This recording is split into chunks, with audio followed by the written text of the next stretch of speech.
Mujer que no te rindes, mujer que va adelante, la mujer que resiste mientras el cuerpo aguante, que frente a las caídas puede vencer los miedos, te lames las heridas y a empezar todo de nuevo, de par en par las puertas, por si aparece un sueño, de par en par y alerta los ojos y la piel, mujer de nadie, porque no tienes dueño, mujer, frente a la vida tú estás de pie.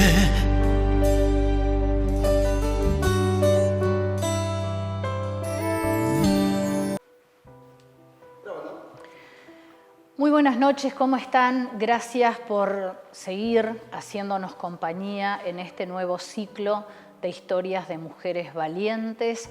Hemos ya conocido a varias que tienen una historia de vida realmente interesante para compartir, para conocer, para sacar ejemplos de muchas de ellas. Y bueno, queremos seguir conociendo a nuestras amigas. Mujeres comunes, como siempre le decimos, que tienen que enfrentar por esas cosas de la vida un montón de vicisitudes que hacen que saquen fuerzas a veces de donde no se tiene, pero bueno, las mujeres en general somos así y casi siempre podemos. Y justamente Pato Graf pudo, puede y podrá. Pato, ¿cómo estás? Una alegría verte. Hacía muchos años que no nos veíamos, sí.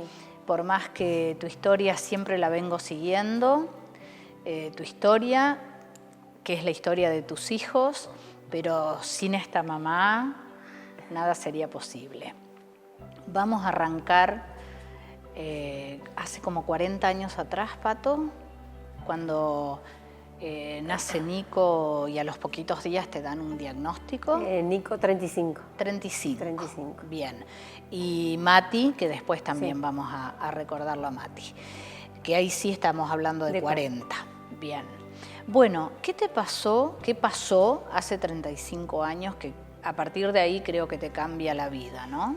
Sí, teniendo a Mati con 4 años, nace Nico, con buen peso en términos, un niño normal, que a los 15 días detectan que baja de peso, algunas infecciones, a los 20 está internado, hace una neumonía y a los 40 lo ve Carlota Pérez, que fue su médica hasta que reconocidísima en Neuquén. Sí, muy reconocida y muy querida porque aparte no solo era una médica o una doctora pediatra, sino que te hacía sentir parte de... Ella estaba siempre atenta a tu familia, claro. No solamente al paciente. Cómo estabas vos, cómo estaba el papá, cómo estaba el hermano. Y bueno, ahí empezamos con sus 40 días, lo diagnostican con fibrosis quística del páncreas. Desconociendo totalmente lo que era la enfermedad. Claro. En ese momento no había redes sociales, no había Google, no había dónde investigar. No había dónde buscar. Sí, pero yo me robé los libros del hospital. Me robaba a la noche, tenían una oficina, y empecé a tomar apuntes. Y de esa manera pude comprender la enfermedad y poder charlar con los médicos cómo se seguía. Claro, porque cuando te diagnostican y te dicen tu bebé tiene o es fibroquístico, ¿qué más te dijeron? ¿Te dieron algún detalle de la enfermedad? Era una enfermedad que la medicación era de por vida, que no había cura, que las perspectivas de vida en ese momento eran muy bajas. Muy cortas, ¿no? Sí, porque era una enfermedad bastante nueva cuando nace Nico, solamente habían 3 pacientes que se seguían acá en Neuquén y la única médica y que hasta que se murió Carlota hubieron después otras especialistas, pero Carlota fue la pionera y la que empieza a estudiar la enfermedad. De hecho, en un momento cuando Nico estuvo muy mal, directamente lo deriva a Buenos Aires porque necesitaba saber cómo seguir. Claro. Bueno, ya lo desahuciaron, le dieron el 30% de posibilidad de llegar al año y que lo que le podían hacer allá se lo podía hacer Carlota, internado en el hospital regional, porque era el único centro. O sea, estamos hablando ahí de esos poquitos 40 días, unos meses más. Sí, tendría 9 meses, Nico, cuando nos vamos a Buenos Aires, que no había forma de sacarlo adelante. ¿Y vos, vos sentías que eso que te decían se podía cumplir o ya tenías esa intuición de mamá de que no, esto no va a ser así? No, yo creo que siempre lo puse en manos de Dios, que era la fe que me movía y que Él iba a decidir si mi hijo iba a seguir viviendo o no. Pero además porque lo veía, Nico siempre tuvo esas ganas, claro, con ganas de vivir. Y sosteniéndonos nosotros con gente que no va a pasar nada. Mi hermano, mi mamá acompañándonos. Entonces siempre estás pensando, ¿cómo le va a pasar algo? Claro. No se me ocurría que en el momento... Yo no tengo la imagen de Nico de que fuera un desnutrido y que pesara casi 2 kilos cuando tenía 1 año. ¿Ese era el peso? Sí. Tenía ropita de bebé cuando lo vamos a bautizar y yo no tengo la imagen de él de un niño desnutrido que mi mamá me decía, ¿vos viste cómo está? A mí se me borró. Era un nene absolutamente normal para vos. No, para mí lo veía normal, iba creciendo normal, que me decían además que podía tener algún problema neurológico, cognitivo. No, aprendió a decir malas palabras con Carlota. Pues, claro, y vos lo veías parado arriba de una cuna en el hospital y el tipo decíamos, no le va a pasar nada. Y ha estado al límite, Nico ha estado muy mal muchas veces al límite. Pato, y todo este periodo que vos decís, bueno, lo fuimos a bautizar, pesaba 2 kilos, tenía 1 año, ¿todo ese tiempo estuvieron internados? Tuvimos más de 9 meses, sí. Y después internaciones intermitentes, pasado el año. Ya después como que arrancó y se hacían internaciones domiciliarias. Pero domiciliarias que no eran lo mismo que yo aprendí a hacer con 18 años de Nico. Que tenía una enfermera, un médico que me iba a ver. Eran domiciliarias que yo le ponía en la vía, aprendí a diluir la medicación y tenía sonda nasogástrica y le pasábamos la leche. Cero control. Eso era todo. Yo decía después, es una locura haber hecho eso sin tener aparte otros saberes que fui teniendo más adelante. En ese momento vivíamos en el barrio San Lorenzo, entonces tenía la salita muy cerca. Y bueno, en cuanto me pasaba algo, volaba a la salita, la gente en la salita nos ayudaba o me derivaban directamente al hospi. Claro. Pero también te armás de coraje para sentir además que él estuviera mejor. Pero y a partir o sea, desde que nació y te diagnostican, a vos te cambia la vida. Sí, totalmente. ¿Vos trabajabas? Yo me recibo 2 días antes que nazca Nicolás. Me recibo de maestra, he terminado, bueno, a Mati lo tuve en el secundario, con 18 años terminó con él, pero con Nico me recibo de maestra 2 días antes que él nazca. ¿Y pudiste ejercer? No, pasaron esos 9 meses, un poco más, que recuerdo que estaba María Amalia en la escuela cabecera y llamaba a mi mamá, que era la única que tenía teléfono fijo. Y mi mamá me decía, te están llamando para trabajar. No puedo. No puedo ir, claro. No puedo. Yo era 24/7 en el hospi, mi mamá me cubría, me venía, me bañaba, me cambiaba, volvía. Y ella me dijo, esta seño que estaba a cargo de la escuela cabecera, cuando estés en condiciones, vení y avísame. En ese momento se podía. Y ella entendió también la situación por la cual estaba viviendo. Claro. Y así arranqué, casi al año de Nico, arranqué a trabajar como docente, que fue también bastante complicada. Y claro, porque Nico seguía Sí. con su problema Sí. de salud, necesitaba cuidados permanentes. Mientras vos ibas a trabajar, ¿quién estaba con Nico? En principio estuvo, me ayudó mi mamá, y después en el barrio San Lorenzo, donde yo vivía, había madres cuidadoras. Ah, mirá. Hubo una vecina que, De las que siempre aparecen. Siempre quedó como una amistad muy grande, y ese cariño que se tiene, que a pesar de que no nos vemos, pero fue mi mano derecha en ese momento, que fue Edith. Sus hijos se criaron con los míos, y después aparecieron estas figuras de mamás cuidadoras, donde tenían pequeña cantidad de niños, ¿no? Tenían 4 o 5 niños, y bueno, yo fui, le conté, le expliqué cómo era la situación, y ella aceptó cuidarlo, porque no era fácil. Nicolás tomó enzimas pancreáticas desde que nació, la medicación, las vitaminas, la comida, que tenía que ser comida saludable, con siempre algo especial había. Y bueno, aceptó ella también el cuidarlo.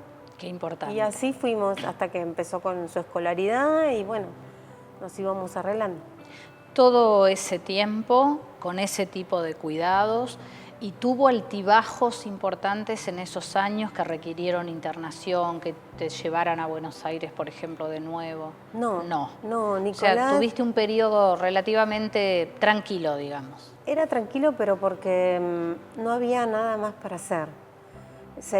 Nos íbamos cada tanto, me parece que cada 2 veces al año, a Buenos Aires a ver a un médico, al doctor Macri, que un día me retó porque yo llegaba con todos los estudios.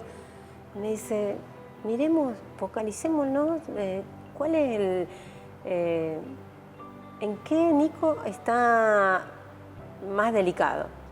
Que era en la parte respiratoria, pero a la vez la parte gástrica, que no aumentaba de peso. Dice, no haga más, no le haga más estudios viendo qué puede estar pasando, porque va a pasar igual. Claro. Y de pronto me dice, mire, su hijo no tenemos otro tipo de tratamiento para hacer. Sigan en Neuquén, dice, si hay algo muy grave puede venirse, pero no es necesario. Bueno, las internaciones de Nico empezaron a los 8 o 9 años, cuando ya sus venitas estaban muy destruidas, entonces costaba mucho mantener el tratamiento.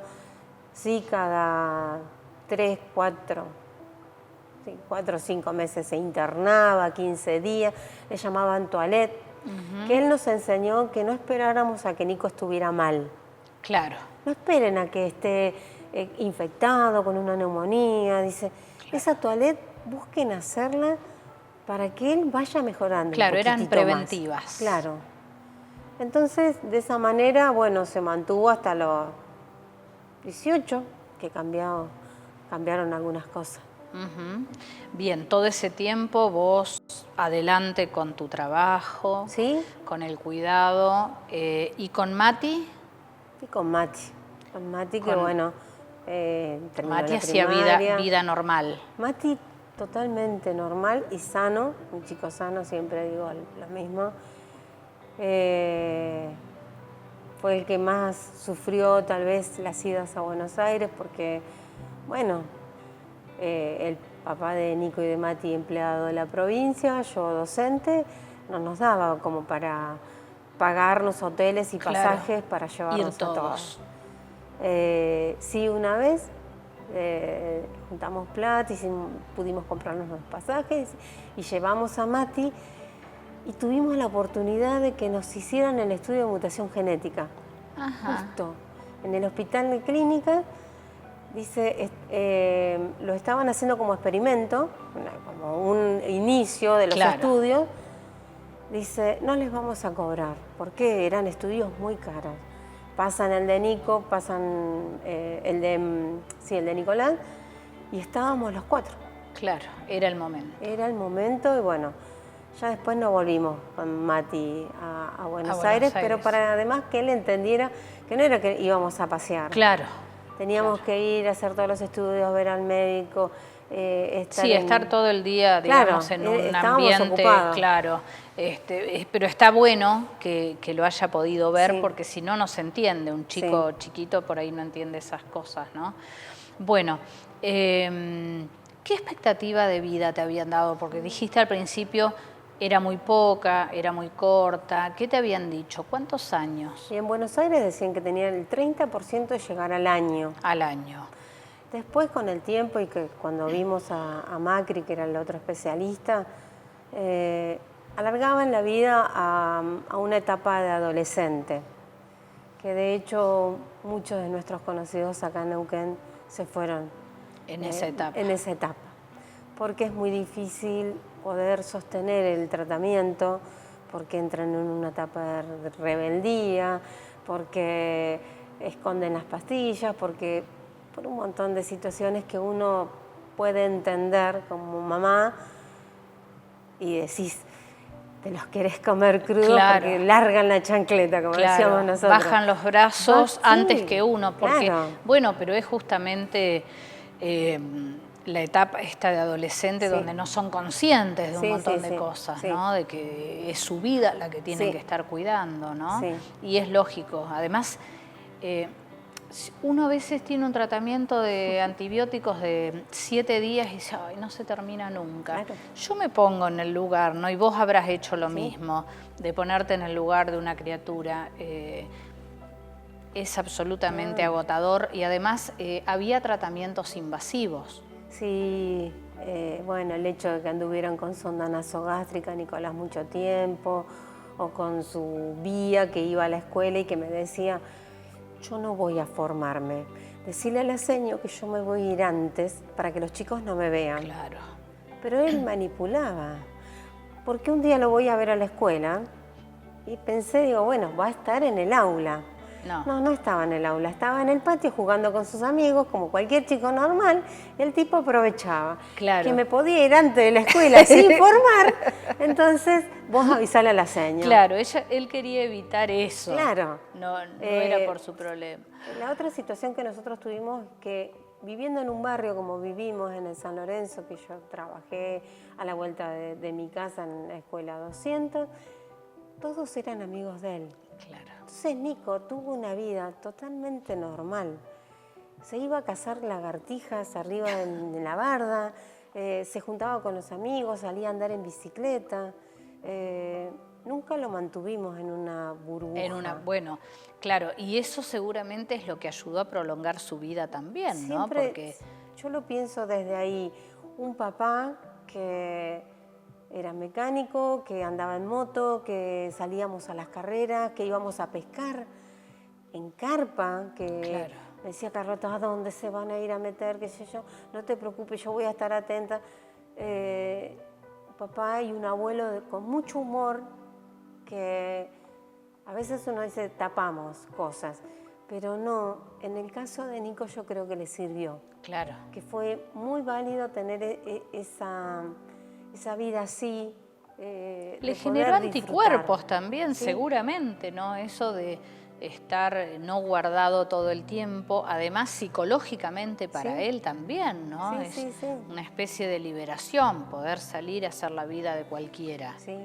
¿No? Nos íbamos a los campings a los lagos de Junín de los Andes, y él sentadito en la bolsa, y lo conoce, es amigo mío. Todos eran amigos de él porque se había recorrido todo el camping. Claro.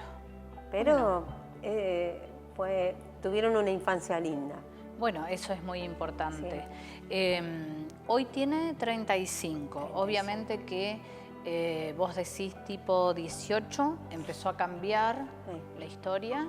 Sí, a los 18 de Nico muere Mati, de muerte súbita. Una miocardía hipertrófica congénita, fue el diagnóstico de su muerte. Tuvieron que hacer una autopsia porque fue en la vía pública, no había consumido nada raro, que muchas veces también se habló de eso, pero no, Mati en ese momento estaba totalmente limpio, sano, no tenía nada. en 3 de la mañana nos avisan que estaba en el hospital y en ese momento Nico dijo, si no está mi hermano, yo no quiero vivir más. Ahí empezó otra batalla con la obra social porque sí, Nicolás quería la internación domiciliaria, que implicaba tener médico, enfermera, kinesiólogo, todo un equipo que lo acompañara, sobre todo a esa edad. Pero bueno, cuando me dijo que no quería vivir más, les digo, enterré a 1, a 2 no voy a enterrar, porque tu hermano se muere y no sabíamos. A mí, que me digan mi hijo se murió, si era mi hijo sano, no tenía nada. Después supimos bueno, que había, si le hubiesen hecho un control cardiológico, me decía el cardiólogo que era normal, porque fue muy, muy chiquita la dilatación que hubo, pero que lo llevó a la muerte. Y con Nico empezamos a remarla de nuevo y logramos, con un recurso de amparo, logramos la internación. ¿Por qué con un recurso de amparo les negaban lo que...? El instituto negaba la derivación porque ellos no querían dar su paquete, un paquete de enfermeros y de médicos que tenían, que no eran los médicos de Nicolás, que no era la doctora en ese momento, había tomado la posta Dina Pérez Lindo, con Ivonne, que era la kinesióloga, que era gente que Nico lo conocía. Ivonne lo conoce desde que nació a Nico. Claro, no podés arrancar de cero con un equipo nuevo. No, con 18 años, que además ellos sabían la historia clínica de Nicolás. Ellos venían, desde que Carlota había tenido su trasplante y que dejó una época el consultorio, Dina se hace cargo de los chicos y ella tenía todo el conocimiento junto con Ivonne, que se habían preparado. Sandra Cosentino como nutricionista y un enfermero que además había sido enfermero de San Lucas, había sido enfermero de Nico, que bueno, tenía su emprendimiento particular y trabajaba para las internaciones domiciliarias. Bueno, recurso de amparo por medio y logramos ese tipo de internación, que era lo que nosotros... Nico necesitaba eso. Que Nico me dice, yo no me voy a internar más, y ya no entraba a San Lucas. Con 18 años pasaba a ser un adulto, tenía que irse a otro centro. Me dice, yo no me voy a internar más. Y no podíamos, ¿No nombraste en ese equipo un psicólogo, por ejemplo? No. ¿Necesitó ayuda? Tuvimos, sí. Nos ayudaron, no voy a recordar ahora el nombre de la psicóloga que estaba en San Lucas. Con 8 años Nicolás hizo el proceso de la muerte. Me llama un día y me explica, me dice, Nicolás ya entiende el proceso de la muerte. Él sabe lo que le puede llegar a pasar, como le puede pasar a cualquiera. Pero teniendo en claro eso, dice que ellos se liberan muchísimo de lo que puede pesar una enfermedad que cuando él era más chico decía, yo me voy a morir. Claro, como me voy a ir a comprar caramelos, claro, era más o menos se lo dijo mismo. A una maestra, a una profesora de educación física, dice, pero vos sabés, yo me voy a morir. Fue muy importante ella en ese momento. Más adelante, con unos 12 años, Nico, hicimos terapia de familia, Nico y yo. Porque vivíamos solos, en ese momento yo me había venido de Junín, solita con ellos, y él empieza en esta etapa de esas rebeliones, él empieza la adolescencia, y el doctor Pavía nos ayudó un montón, y él siguió un tiempo. Pero después Nico no quiso hacer terapia. No quiso. Vos decís que a los 8 entendió y conoció el proceso de la muerte, pero ¿aceptó la muerte de Mati? Le costó muchísimo. Porque si tuvo esa reacción sí, de yo no quiero seguir Mati tampoco. Mati era su compañero. hermano, su compañero, que él salía de trabajar y estaba en la clínica visitándolo. Claro. Guardale eso a Mati, dice, porque Mati se lo va a comer porque viene muerto de hambre. Entonces él lo que no comía se lo guardaba a Mati. O en la clínica lo dejaban tener la Play, entonces Mati pasaba a jugar a la Play con él. Mati era todo para él. Mati un día antes ya tenía su fitito, Nico, y habían estado ese día antes con él en el taller donde estaba Mati trabajando. Nico tenía su fitito. Sí, ya tenía un fitito, Nico. Y bueno, Mati se la mantenía. Claro. O le hacían cosas. No, fue muy difícil. Un golpe muy bajo durísimo para Nico. todos. Y de hecho ha costado mucho también la relación con su sobrino. Era como que él se corre y se corría. Teníamos a Facundo de 4 años. Mati muere dejando un hijo. Y él como que se corría. Y si me pasa algo a mí, lo planteaba también, claro, como que a él le podía pasar algo. No quería que su sobrino se encariñara con él por si él no estaba. Sí. Bueno, creo que es el momento de hacer una pausa, tomar un poquito de agua y seguir charlando en un ratitito nada más con Pato Graf sobre esta historia que involucra a sus hijos, pero que por supuesto nos habla de la mujer valiente.